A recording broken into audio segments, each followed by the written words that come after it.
Tagli drastici alle linee extraurbane ACTV. La provincia ha deciso la soppressione di altri 340.000 chilometri di corse stradali in tutto il veneziano, dopo i 3 milioni di chilometri già tagliati negli ultimi 2 anni.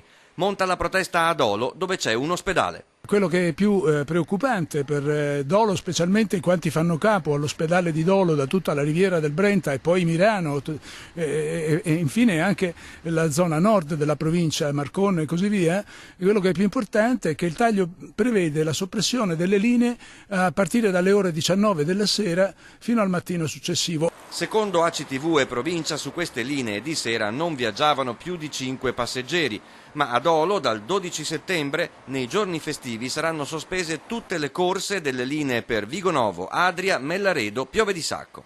Tutto ciò evidentemente crea un grosso disagio alle persone, ma non soltanto, crea il problema di ciò che deve essere un servizio pubblico, che non è parificabile a quanto può accadere in una società per azioni, dove ciò che si produce utile si fa, ciò che non produce utile si taglia. Il servizio pubblico va assicurato a prescindere da questo. Rimarrà in funzione soltanto la linea 53 Padova-Venezia. Secondo i 5 Stelle, alla fine ci rimettono sempre i cittadini. Per risparmiare, azienda e provincia non mettono mai in discussione i compensi dei dirigenti che non gestirebbero al meglio mezzi e servizi. Serve al più presto, dicono dal Movimento 5 Stelle, un tavolo di confronto con gli assessori ai trasporti di regione e provincia e con sindaci e utenti della Riviera.